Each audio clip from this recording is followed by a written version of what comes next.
Yes, I'm here to tell you that there are 5 different strategies that you can use when we're talking about Medicare that are going to help you alleviate some of the fixed costs that come associated with Medicare Advantage or Medicare supplement plans. So stay tuned for all 5. Stick around until the end. With that said, my name is Kevin Stevens, formerly known as the Medicare Mogul. I personally helped over 2,000 Medicare beneficiaries make the right decision and lower their costs when it comes to Medicare. So I think I have a bit of understanding here. With that said though, make sure you like, subscribe, and hit the notification bell so that you're notified each and every time we post new videos like this, so that you can obviously be in the know and get all the tips and make sure you save all the money. And with that said, let's jump right in. Now, the first strategy that you can use to help you alleviate some of the fixed costs that come along with Medicare, because we know that there are certain costs we just can't get around, especially if we have Medicare. The first thing I think that we can put into play that is very practical is applying for what's called extra help. Now, if you go to ssa.gov and you put in the search bar extra help, this is an application that we encourage most of our clients to take advantage of. And the reason why we suggest this is because a large majority of folks that are on Medicare are taking some type of prescription drugs. And even a higher percentage of those individuals are required to take some type of specialty medication or a brand name medication that is important to their situation. Could be to some type of special insulin, could be some type of special medication that helps them thin their blood, right? Like carvedilol. Whatever that medication is, make sure if you feel like you're paying a lot of money for that, this extra help application is going to help you alleviate that cost.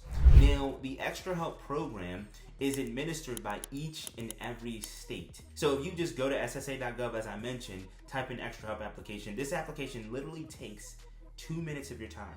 You're going to be required to put in some information there, but what it will do for you, if you are approved, it's going to dramatically decrease the cost because it subsidizes the cost of your medications, meaning that essentially it protects the amount of money that you can spend. So for example, let's say that you're on a medication that costs you $150 every month to refill. Well, we know for most folks on a fixed income, that's just not feasible. However, if you apply for extra help and get approved, caveat here, this is based on income. However, if you get on a medication that's $150 per month, okay, and you get approved for extra help, depending on the level that you are approved for, that medication could come all the way down to $3 as opposed to $150, because it'll be subsidized and you'll be protected by the state, and you could not pay more than $3. Isn't that substantial? Isn't that a big difference? We're talking about a $147 difference. And over the long term, this puts a lot more money back in your pocket. Now, the extra help program is based on income. So there are financial requirements that you have to meet in order to get approved for extra help, or better known as low income subsidy.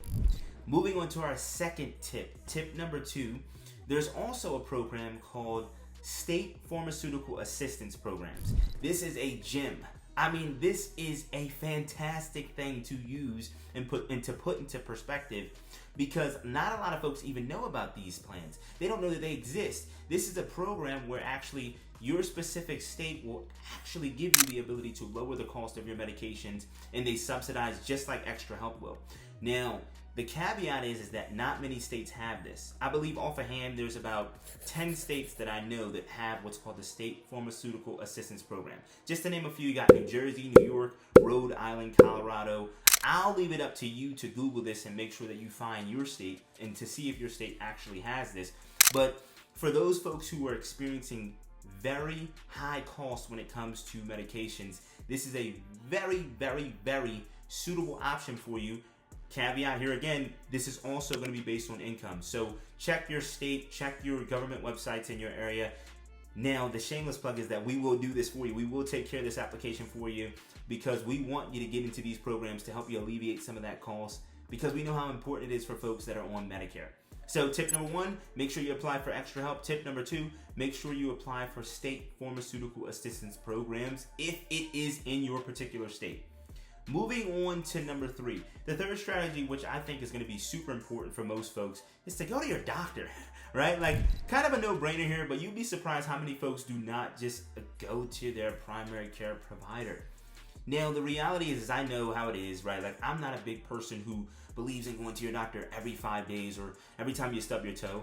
But I can look back into my life and notice instances where I should have done it, and it could have probably prevented this. It could have probably prevented some type of issue that is nagging me now, right? Like I'm 30 years old and I got back pain. That's kind of a problem, right? But we're working on this, right, guys? So in this case, I would tell you to go to your primary care provider and do your annual visits. Use the preventative care that you have. It's kind of like getting an oil change on your car, right? You know that this is required maintenance and that this is going to preserve your car and it's going to allow your car to last longer. So make sure that you are going to your doctors and taking care of your preventative care. This does not cost you any money. If you did not know, preventative care on Medicare Advantage plans does not cost a thing for you. So go to your annual visits. Do the small things right, folks, okay? Moving on to tip number 4, stay in network, right? Now, I realize it's important to have flexibility when you are exercising your right to go to different providers, and I also understand that this could be a sensitive situation, especially if you're dealing with a sensitive situation where, like, you may have gotten diagnosed with cancer and you have to go out of network. We understand that. But for the folks that don't have to go out of network, don't go out of network. If your plan is an HMO plan and you're going to a doctor that's not in network, you're probably going to experience higher costs because remember, if you have an HMO plan, these plans will not allow you to go out of network. The insurance company is not going to cover the costs. So one simple modification that you should make is before you make a doctor's appointment at any office, call that facility and ask them, do you accept my insurance plan? I have XYZ plan, and this is the name of the carrier that I have. Now, if you're working with us, we will do this stuff for you. You call our office, you let us know, hey, Kevin, which insurance plan do I have? And then we'll tell you, hey, this doctor is in network. This should be something that you could do with your local broker. This is why it's important to have a broker that you work with because they'll spell this stuff out for you. Like, make sure that you are actually paying attention to if your doctor is in network and stay in network if you can. Obviously, we understand the folks that cannot, that are having a special situation with their health care.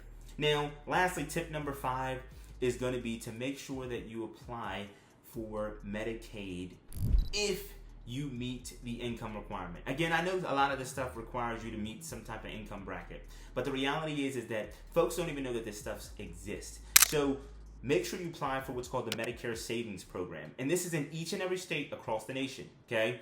So if you are in a situation where you are below the federal poverty line, okay, your premiums, your co-payments, your co-insurance, your deductibles could be covered by the state and they will subsidize these things for you and you will be able to qualify for what's called the dual special needs plan if you are on Medicare and you also get qualified for Medicaid. Now again, this is all based on income, but this is a significant way for you to save money because if you do get approved for Medicaid, what's going to happen is for the folks that are on Medicare that are paying $185, they'll also cover that premium for you as well, thus putting a lot more money back in your pocket. With that said, I hope this helps. I hope this gives you some practical ways in which you could save money while you're on Medicare, and we hope to see you at the next video.